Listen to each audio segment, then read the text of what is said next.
So, before we jump into today's story, I think I need to give you a little backstory because it may sound like I'm a bully in this story, but I'm really not.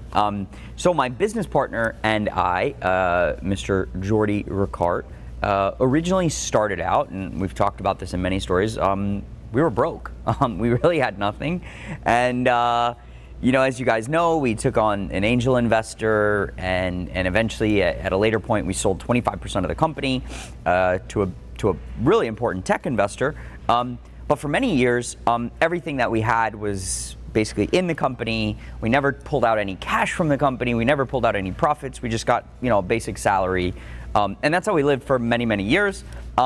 But as we grew, and when we sold a piece of the company, I'm not saying I'm frivolous by any means, but I was definitely more of the one that was willing to spend money on things. I'm a shooter. As you guys know, I bought an SE30 Yoda when I didn't even own an apartment or anything.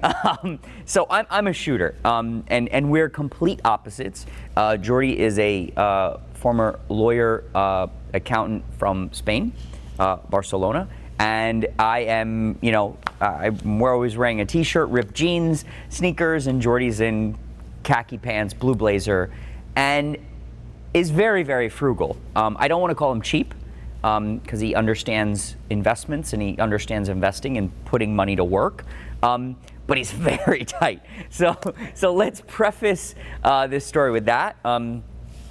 Jordy's like a brother, so I say these things endearing. And I'm going to make some jokes that are from the bottom of my heart because I love him. I wouldn't be where I am today. Curated wouldn't be where we are today without Jordy. While I'm the face of the company, he runs the business. He manages the finances.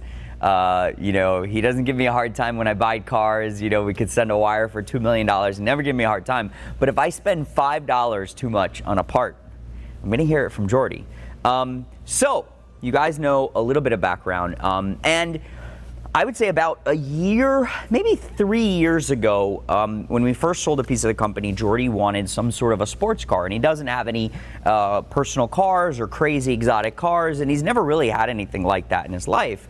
And he was using Uber, I mean, really to get around Miami for many years. And Jordy asked me what I thought was the best all-around sports car, and I said, listen, you cannot go wrong with a 996 Turbo. At the time, they were probably $40,000 to $50,000, and I said, listen, I'm 996 Turbo manual, great car. It's only going to go up in value. It's like money in the bank sitting. So about 3 years ago, he started to look, and you know, once a week, I'd get a text from him, and he's like, what do you think of this car? And I'd tell him, hey, bid up to this. But I was also very cautious because I didn't want Jordy to come back to me and say, oh, I paid too much or anything like that. So many times I'd tell him a price and, you know, he'd lose it on Bring a Trailer, he'd lose it on Peak Car Market because he didn't, let's say, have the you know, the chutzpah, or what is it, cojones, to bid higher or get into any bidding war. So literally every month, he would say, oh, I should have paid more for that car. Oh, I lost that car. Oh, I lost this car.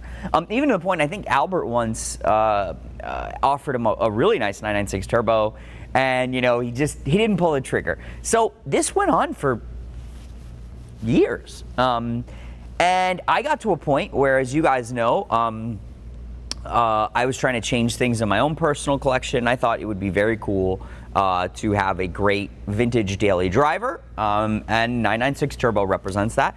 So I actually started looking for 996 Turbos for myself, and I found a couple cool cars that I loved, but I realized that I could not buy any of those cars because and one of the cars was actually from Ryan Friedman Motor Cars, dear friend Ryan Friedman. He deals in a ton of 911s, and I couldn't buy the car because I was like, dude, if I show up to the office in a 996 Turbo after Jordy's been looking for 3 years, I'm gonna look like the biggest asshole ever.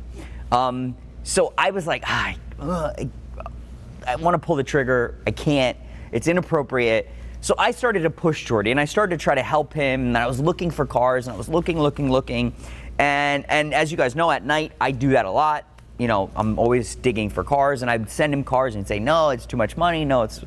So finally, one night I'm on Facebook Marketplace, of all odd things, just you never know what could be there, old Lamborghini parts, interesting things, and I'm giving a little trade secret away, and I see a 996 turbo manual, yellow, sports seats, yellow stitching, really nice options, aero kit, and then it says in the description it was actually a roof car. Huh, that's interesting. So it was like 30,000 mile car, and it was priced at 79,000. And I was like, man, I mean, if it's a roof car, if it checks all these boxes, it's probably a little bit more money than a traditional 996 turbo. But if it is a real roof car or whatever, it sounds like a deal. So I'm looking at the comments, and a lot of people are actually saying the same thing I'm feeling, like, why is this car so cheap? Or is there a reason it's so cheap? Is something wrong? So immediately I reach out to the seller, and I find that he's also listed it on, I believe it was Renlist or one of the other big Porsche forums. And again, everybody's commenting, why is it so cheap? Is there something wrong with the car? And I reach out to him and I say, hey, do you have any proof that it's a roof car? What do you have? What documentation? So he sends over just a picture or a scan of a document, and there's the roof logo on it, and it says that when the car was new, blah blah blah. That car was actually built in the U.S., but Roof had actually sent a technician from Germany to install the Turbo R kit. Now, we're talking over 550 horsepower, very, very cool car. And, if you think of provenance in history, when you think of, 10 years from now, 20 years from now, that piece of paper has a big value. It wasn't done just by a local Porsche shop or a dealer. It was actually done by a technician that flew from Germany, and it's all documented. Now, luckily, I was able to verify that within a few hours. We have a dear friend. He's a big collector. He has a ton of roof cars. At one point, he was actually the dealer, or was involved with the dealer. So he actually remembered the car. He said, yes, I can confirm, yes, that car is real. So right away, I just said, okay, we have to buy this car. And my friend at the time actually said, listen, if it checks out and it's a good car, it's probably worth 100, 110, 120,000. So now I'm like, oh my God, I found this incredible car. And I think if you think historically, roof cars are so well known being yellow. So in my eyes, it checked every single box. Manual, 996 turbo, the right options, sports seats, aero kit, roof turbo R, documented in yellow. I wanted the car, but obviously I couldn't buy it. I had to present it to Jordy. So I basically send him a car and I say, bro, I found your car, you're buying it. There was no discussion, there was no, I think you should offer this. I said, we're buying the car, you're buying the car. And Jordy's like, well, what's the problem? And I said, there's one problem. I know you're very conservative. Jordy likes silver cars, white cars, charcoal cars. Again, he's not a flashy guy. He's wearing blue blazer, khaki pants, lawyer, accountant type. He's not me by any means. And I had to tell him it's yellow. He goes, what? He goes, I can't drive a yellow car. And I'm like, listen, you have to get that out of your head. Here's what it is. It's a roof. It's blah, blah, blah, blah, blah. Here's the documentation. He's like, bro, I can't drive a yellow car, and it's much more than I wanted to spend. I go, just shut up. Just listen to me for a second. You don't understand. There's already money to be made on this car. We're in the car business. Okay, if you don't buy it, I'm buying it. And he was overthinking it. And then he's like, send me some more pictures. Let me show my wife. And I was basically like, screw that. I called Anna right away, who was our operations manager, and I got her a copy of the title. I got a signed bill of sale, and we bought the roof turbo without Jordy's approval. But I technically don't need his approval when we're buying inventory. I just said, no, we're buying it. We have to buy this car. So Jordy freaks out, and he's like, what do you mean? It's yellow. I can't be seen driving a yellow car. What are people going to say? So just calm down. So the roof arrives, and he starts sending it to his friends. He starts sending pictures, and I know he's like, and some of his friends in Europe that are car guys from Spain are saying, oh my God, it's a yellow roof. The Yellowbird and all these iconic roof cars are yellow. That is awesome. So he goes for a ride, and he was sold. Driving a almost 600 horsepower 996 turbo in the right spec. You couldn't get better. I mean, and the whole, I would say the coolest part about the car is the entire interior was all factory carbon. I mean, it's just yellow stitching. It was just perfect car. So guess what? Now, Jordy has to have this car. He's fallen in love. And fast forward, a couple weeks go by, and another client comes in. He has actually a 993 turbo roof in yellow with black interior, and he sees this car and he goes, "Oh my God, I gotta have it." So I go to Jordy. I said, "Hey, listen, I have somebody that really wants this car," and he goes, "No, bro, I'm too in love with this car." And I tell Jordy, I'm like, "But it's yellow." He's like, "No, I'm in love now." So the guy offers 100. He offers 120. He says, just tell me the number. He offers 130. He offers 140.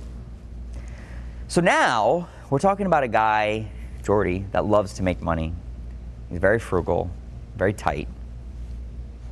And I'm actually very proud of him because he actually said no. And that just goes to show how much he's fallen in love with this car. I think it's an incredible story that relates everything that we do with provenance, history, our partnership. And man, now he gets to drive in a very cool RUF Turbo R. It'll hold its value. It's gone up in value. And I think that is one of the perfect modern classic cars for a generation. So sometimes you got to take my advice. To Jordy, to some clients, I do believe I have a great gut. And I think that's what's helped us be successful. I'm not the most talented guy, but I know when I find something special, it's just that special. And sometimes you just have to pull the trigger. So, thank you guys again. Thank you for watching. Don't forget to subscribe. Don't forget to like. We got a ton more vintage supercar content coming.